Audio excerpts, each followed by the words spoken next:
اللہ پر توکل اور اس کی ذات پر یقین کا سفر در حقیقت دکھوں بھری زندگی سے پرسکون زندگی کا سفر ہوتا ہے۔ اللہ پر یقین کرنے والوں کو سکون قلب کی نعمت میسر ہوتی ہے، کیونکہ ان کا یقین ایسی ہستی پر ہوتا ہے جو اس پوری دنیا کا بادشاہ اور پالنے والا ہے، جو انسان و حیوان، فضا میں اڑنے والے پرندوں، زمین پر بہتے ہوئے دریاؤں، سمندر، بہتے ہوئے پانی میں تیرتی ہوئی رنگ برنگی مچھلیوں، حتیٰ کہ اس زمین پر چلتی ہوئی چھوٹی سی چونٹی کا بھی مالک اور پروردگار ہے، جس کے حکم کن فیکون سے مقدر بدل جایا کرتے ہیں۔ اور جانتے ہو یقین کیا ہے؟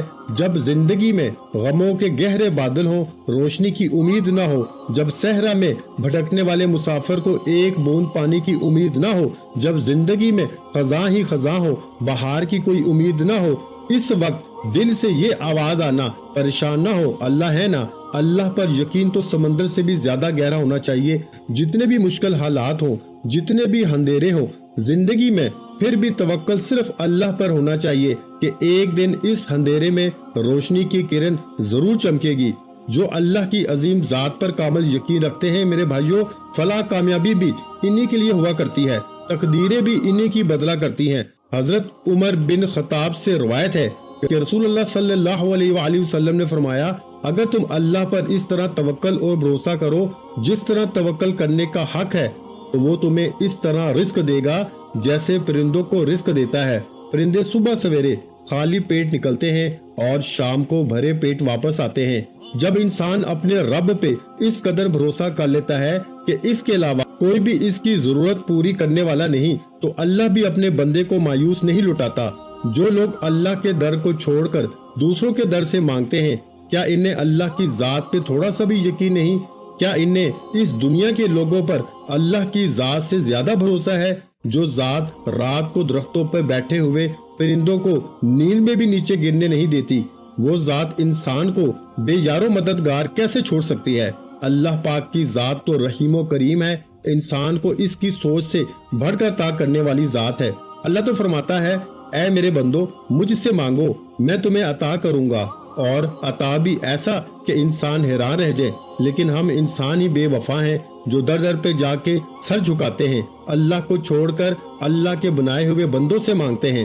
اللہ پہ یقین کے معاملے میں زیادہ سوچا مت کرو، آنکھیں بند کر کے یقین کر لیا کرو، کیونکہ یہی وہ راستہ ہے جہاں فلاح و کامیابی نصیب ہوتی ہے، یہی وہ راستہ ہے جہاں پر کامیابی انسان کا مقدر بن جاتی ہے، یہی وہ راستہ ہے جہاں دنیا آخرت سمجھ جاتی ہے۔ اللہ تو قادر مطلق اور بے نیاز ہے، انسان کی سب خواہشات پوری کرنے پہ قادر ہے، بس اللہ کی ذات پہ کامل یقین ہونا چاہیے۔ میرے بھائیوں، اللہ کی ذات پہ یقین حضرت ابراہیم علیہ السلام جیسا ہونا چاہیے، جن کی توکل کے ذریعے آگ ٹھنڈی کر دی گئی۔ اللہ پر توکل حضرت موسیٰ علیہ السلام جیسا ہونا چاہیے، جو دریا میں بھی راستہ بنوا دیتا ہے۔ اللہ پر توکل تو یوسف علیہ السلام کو یعقوب علیہ السلام سے ملوا دیتا ہے۔ اللہ پر توکل تو شدید طوفان میں بھی کشتی نو پار لگا دیتا ہے۔ تو کیا ہم اپنے رب پہ توکل نہیں کریں گے، جو ناممکن کو ممکن کرنے کی قدرت رکھتا ہے؟ ہمیشہ اپنی عقل سے زیادہ اللہ کی ذات پہ بھروسہ کرو، کیونکہ اللہ پر پختہ یقین سخت اندھیرے میں بھی روشنی پیدا کر دیتا ہے۔ اللہ پاک کہیں نہ کہیں سے راستہ نکال ہی دیتا ہے، کیونکہ اللہ پاک اپنے بندوں کو پریشان نہیں دیکھ سکتا۔ وہ تو ایسی جگہوں سے انسان کو نوازتا ہے کہ انسان تصور بھی نہیں کر سکتا۔ دعائیں معجزوں کا باعث بنتی ہیں اور رب کے حکم کن فیکون سے تقدیریں بدل جایا کرتی ہیں۔ بس صبر اور اللہ پہ بھروسہ ضروری ہے۔ اللہ پہ یقین اتنا کامل ہونا چاہیے کہ اللہ کبھی بھی دوسرا دروازہ کھولے بغیر پہلا دروازہ بند نہیں کرتا۔ اگر اللہ پر یقین پختہ ہو جائے تو معاشرے سے بہت سے گناہوں کا خاتمہ ہو جائے۔ اگر اس بات پہ یقین آ جائے کہ قسمت میں لکھا ہوا رزق کسی دوسرے کے پاس نہیں جا سکتا، تو کبھی انسان دوسرے کے حق پہ ڈاکہ نہ ڈالے، کبھی قتل جیسا کبیرہ گناہ نہ ہو، کبھی یتیموں کا مال نہ ہڑپ کیا جائے۔ اللہ پر یقین کرنے والے کبھی بھی زندگی کی مشکلات سے گھبرایا نہیں کرتے، زندگی میں چھائے ہوئے غموں کے بادلوں سے پریشان نہیں ہوا کرتے، کیونکہ ان کا یقین واحد یکتا رب پہ ہوتا ہے، جہاں بڑی سے بڑی مشکل بھی آسان ہو جایا کرتی ہے۔ تو میرے بھائیوں، غموں کے چھائے ہوئے بادل خوشیوں کی کرنوں میں بدل جایا کرتے ہیں۔ جب دل اللہ کی رضا پہ راضی رہنے اور شکر کرنے کی عادت ڈال لے تو سکون مقدر بن جاتا ہے۔ جن کا بھروسہ اللہ پر ہو ان کی منزل فلاح و کامیابی ہے۔ اس لیے آپ جب بھی کوئی بھی وظیفہ شروع کریں، اس کے لیے آپ کو اپنے رب پہ یقین ہونا بے حد ضروری ہے۔ اگر آپ اللہ تعالیٰ پر یقین کرتے ہوئے یہ وظیفہ کریں گے تو انشاءاللہ کامیابی آپ کا مقدر ہوگی۔ ناظرین کرام، آپ لوگ اللہ پاک کا نام پڑھو، قرآنی آیات پڑھو، اور ایسا ہو نہیں سکتا کہ آپ کو فائدہ نہ ہو، لیکن آپ لوگ ایک تو جلد بازی میں وظائف پڑھتے ہو، اوپر سے آپ لوگ بے دلی سے، بے ترتیبی سے، اور آپ کو یقین نہیں ہوتا، دلوں میں وسوسے ہوتے ہیں کہ پتہ نہیں یہ وظیفہ اثر کرے گا یا نہیں کرے گا۔ تو اس طرح نہ کرو، آپ کا وظیفہ اس طرح کرنے سے کبھی اثر نہیں کرے گا۔ تو تمام چیزوں کا خیال رکھو۔ یہ وظیفہ آپ لوگ کسی بھی دن کر سکتے ہو۔ سب لوگوں کا جو سوال ہوتا ہے کہ کس دن کرنا ہے، تو یہ وظیفہ میرے بھائیوں آپ نے ہفتے کے دن کرنا ہے، آپ کی پوری زندگی کے لیے یہ وظیفہ کافی ہے۔ لیکن بہت سے لوگوں کو اس وظیفے سے فوری طور پر جب فائدہ ہوتا ہے تو پھر دوبارہ بھی کرنا چاہتے ہیں۔ وہ پوچھتے ہیں کہ کیا ہم روزانہ پڑھ سکتے ہیں؟ تو جی نہیں، آپ لوگ روزانہ نہیں پڑھ سکتے ہو، کیونکہ آپ کو دوبارہ پڑھنے کی ضرورت ہی نہیں پڑے گی۔ ایک ہی دفعہ میں آپ کی قسمت اللہ پاک نے چاہا تو بدل جائے گی۔ آج آپ کو وہ وظیفہ بتانے لگا ہوں، آپ کے دکھ تکلیف، بیماریاں، پریشانیاں، بے روزگاریاں، گھروں میں جھگڑے، بے اولادیاں، شادیوں کے مسائل، قرضوں کے مسائل، ذاتی مکان، جو کچھ آپ کی حاجتیں، مرادیں، پریشانیاں، انشاءاللہ وظیفہ پڑھتے ہی آپ لوگ اپنی آنکھوں سے غیبی طریقے سے اپنے پاس پیسوں کو پہلے تو آتے ہوئے دیکھیں گے، چاروں طرف سے آپ کے رزق کے اسباب کھل جائیں گے، رزق کے بند دروازے فوری طور پر انشاءاللہ اللہ پاک نے چاہا تو کھل جائیں گے۔ میرے بھائیوں، آپ کی قسمت ایسے چمکے گی کہ جو لوگ آپ کے حاسدین آج آپ سے جل رہے ہیں، جو لوگ آج آپ کو آپ کے رشتہ دار میں، خاندان میں، دوست احباب آپ کی غریبی کا مذاق بنا رہے ہیں، آپ کو دھتکار رہے ہیں، آپ کے ایسے حالات ہیں کہ آپ نے لوگوں سے اتنا پیسہ مانگ لیا ہے کہ قرضے آپ نے اتنے لیے ہوئے ہیں کہ اب تو آپ کو کوئی قرضہ بھی دینے کے لیے تیار نہیں۔ لوگ آپ کو بلاک کر رہے ہیں، آپ کو دیکھ کر ایک گلی سے دوسری گلی بدل دیتے ہیں کہ یہ سامنے سے آ رہا ہے، یہ پھر کچھ نہ کچھ مانگے گا۔ تو میرے بھائیوں، اگر آپ کے ایسے حالات ہیں، آپ بالکل قرضدار بن چکے ہو، آپ کی حالت بالکل خراب ہو چکی ہے، تو آپ فوری طور پر اس وظیفے کو پڑھ لیں۔ آپ دنیا کے جس کونے میں موجود ہیں، اپنی پریشانیوں میں، دکھ تکلیف، بیماریاں ہیں، اپنی پریشانیوں میں ہیں، دکھ تکلیف، بیماریوں میں ہیں، تو یہ وظیفہ آپ کر لیں۔ ناظرین کرام، وظیفہ پڑھنے سے پہلے سکون سے بیٹھ جائیں۔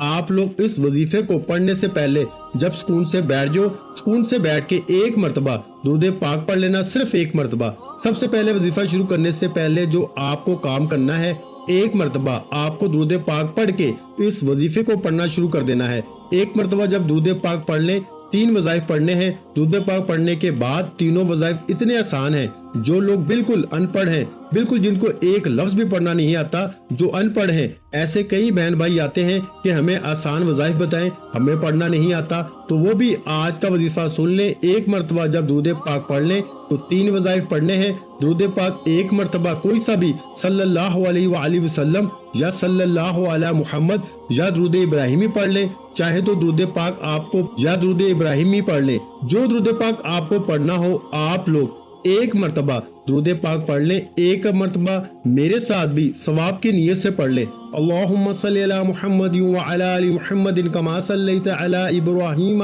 وعلی آل ابراہیم انک حمید مجید۔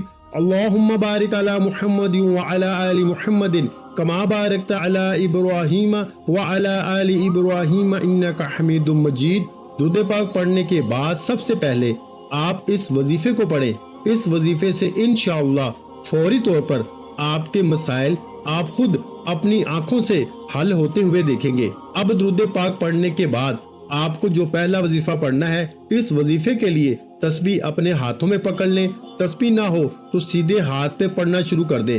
صرف 3 مرتبہ آج کا جو عمل ہے، پہلا وظیفہ ہے ان اللہ علی کل شیء قدیر، صرف 3 مرتبہ آپ کو یہ وظیفہ پڑھ لینا ہے۔ 3 مرتبہ جب اس وظیفے کو پڑھ لیں تو دوسرے نمبر پر جو آپ کو وظیفہ، یہ دونوں اسم، دونوں وظائف ملا کے پڑھیں گے تو ایک شمار ان اللہ علی کل شیء قدیر، ان اللہ علی کل شیء قدیر۔ صرف 3 مرتبہ آپ کو یہ وظیفہ پڑھ لینا ہے۔ 3 مرتبہ جب اس وظیفے کو پڑھ لیں تو دوسرے نمبر پر آپ کو جو وظیفہ، یہ دونوں اسم، دونوں وظائف ملا کے پڑھیں گے تو 1 شمار ہوگا۔ کس طرح پڑھیں گے؟ تسبیح کے دانوں پہ پڑھ لیں یا ہاتھوں کی انگلیوں پہ پڑھ لیں۔ یہ وظیفہ ہے یا حیو یا قیوم کا، آپ لوگوں کو 7 مرتبہ پڑھ لینا ہے۔ دونوں وظائف کو ملا کے پڑھیں گے تو 1 شمار ہوگا۔ اس طرح سے آپ کو 7 مرتبہ یا حیو یا قیوم، یا حیو یا قیوم، یا حیو یا قیوم، اس طریقے سے آپ کو 7 مرتبہ یا حیو یا قیوم پڑھ لینا ہے۔ اس کے بعد تیسرا وظیفہ سورۃ الکوثر کا ہے۔ سورہ کوثر، اِنَّا أَعْطَيْنَاكَ الْكَوْثَرَ فَصَلِّ لِرَبِّكَ وَانْحَرْ إِنَّ شَانِئَكَ هُوَ الْأَبْتَرُ۔ سورہ کوثر کو آپ کو 11 مرتبہ پڑھنا ہے۔ میرے بھائیوں، ذہن میں رکھیے گا، وظیفہ جس طریقے سے بتا رہا ہوں، جس تعداد میں بتا رہا ہوں، آپ نے اسی تعداد میں پڑھنا ہے۔ آپ نے سورہ کوثر کو 11 مرتبہ یعنی 11 ٹائم پڑھنا ہے۔ اور پھر آخری وظیفہ جو اس کے بعد آپ کو پڑھنا ہے وہ ایک تسبیح ہے جو اللہ تعالیٰ کو بہت عزیز ہے۔ وہ تسبیح ہے سبحان اللہ و بحمدہ سبحان اللہ العظیم، سبحان اللہ و بحمدہ سبحان اللہ العظیم، سبحان اللہ و بحمدہ سبحان اللہ العظیم۔ یہ تسبیح اللہ تعالیٰ کو بہت پیاری ہے۔ اللہ تعالیٰ کے عظیم انعامات میں سے ایک انعام یہ تسبیح ہے۔ تسبیح کہتے ہیں اللہ تعالیٰ کی شان اور پاکی بیان کرنے کو۔ سبحان اللہ العظیم وغیرہ تسبیح، سبحان اللہ العظیم، یہ وہ تسبیح ہے جس میں اللہ تعالیٰ کا ذکر ہے، جس کی سلطنت 7 آسمانوں کے اوپر تک پھیلی ہوئی ہے، اور قرآن عظیم الشان کی 7 مبارک صورتوں کا آغاز تسبیح سے ہوتا ہے۔ حضرت سیدنا نوح علیہ السلام نے اپنے بیٹے کو تسبیح کی تاکید فرمائی کہ بیٹا سبحان اللہ و بحمدہ کو ہمیشہ لازم پکڑنا، یہ وہ کلمہ ہے جس کی برکت سے تمام مخلوق کو روزی ملتی ہے۔ حضرت سیدنا ابو بکر صدیق رضی اللہ تعالیٰ عنہ کے پاس ایک بڑے بالوں والا پرندہ لایا گیا۔ ارشاد فرمایا کہ اس نے تسبیح چھوڑ دی ہے، اس لیے پکڑا گیا۔ سبحان اللہ و بحمدہ سبحان اللہ العظیم، تسبیح میں گناہوں کی پاکی بھی ہے۔ صرف 100 بار سبحان اللہ و بحمدہ سبحان اللہ العظیم پڑھا جائے تو سمندر کی جھاگ کے برابر گناہ معاف ہو جاتے ہیں۔ تسبیح میں جنت کی آبادی بھی ہے۔ ایک بار سبحان اللہ پڑھنے سے جنت میں اپنی ملکیت کا ایک درخت لگ جاتا ہے۔ درخت بھی معمولی نہیں بلکہ صدیوں کی مسافت تک پھیلا ہوا۔ تسبیح میں حشر کے دن کا سامان بھی ہے۔ ارشاد فرمایا کہ سبحان اللہ آدھے میزان کو بھر دیتا ہے اور باقی کو الحمدللہ بھر دیتا ہے۔ ایک بزرگ کے پاس ایک شخص نے روزی کی تنگی کی شکایت کی۔ انہوں نے فرمایا ہر نماز کے بعد سبحان اللہ 100 بار پڑھو۔ وہ صاحب زندہ دل انسان تھے۔ زندہ دل وہ ہوتا ہے جس کے دل میں اللہ تعالیٰ کا ذکر ہو اور جو دل کی توجہ سے اللہ تعالیٰ کا ذکر کرتا ہو۔ انہوں نے دل کی توجہ سے یہ عمل شروع کیا، مگر ایک ہفتے بعد ان بزرگوں کے پاس آ کر کہنے لگے کہ یہ وظیفہ بند کرنے کی اجازت چاہتا ہوں، کیونکہ اب تو زمین کے خفیہ خزانے بھی نظر آنے لگے ہیں۔ جو لوگ عقل مند ہوتے ہیں وہ خزانوں کے مالک بننے سے ڈرتے ہیں۔ کون سنبھالے، کون اتنی فکر اٹھائے، کون اتنا حساب دے، کون اتنے حقوق ادا کرے۔ انسان کی ضرورت تو کچھ مال سے پوری ہو جاتی ہے، اس سے زائد مال اس لیے ملتا ہے تاکہ انسان اللہ تعالیٰ کے ہاں اس کے ذریعے سے بڑے بڑے درجات حاصل کرے۔ اگر یہ نیت نہ ہو تو ضرورت سے زائد مال انسان کو مسلسل ڈستا رہتا ہے، ذلیل اور کمزور کرتا رہتا ہے، پاگل اور نااہل بنا دیتا ہے، بیماریوں اور مصیبتوں میں ڈال دیتا ہے۔ آج یہ کر رہا تھا کہ تسبیح بڑی نعمت ہے۔ اللہ تعالیٰ جس بندے کو اس کی توفیق عطا فرما دے، یہ اللہ تعالیٰ کا اس بندے پر بڑا احسان ہوتا ہے۔ قرآن مجید میں جگہ جگہ حکم دیا گیا ہے کہ اللہ تعالیٰ کی تسبیح کرو، اور بتایا گیا ہے کہ تسبیح اللہ تعالیٰ کے مقربین کا وظیفہ ہے۔ ہر تسبیح بندے کو اللہ تعالیٰ کے قریب کرتی ہے۔ تو آج کے اس عمل میں آخری وظیفہ جو آپ نے پڑھنا ہے وہ یہ تسبیح ہے سبحان اللہ و بحمدہ سبحان اللہ العظیم۔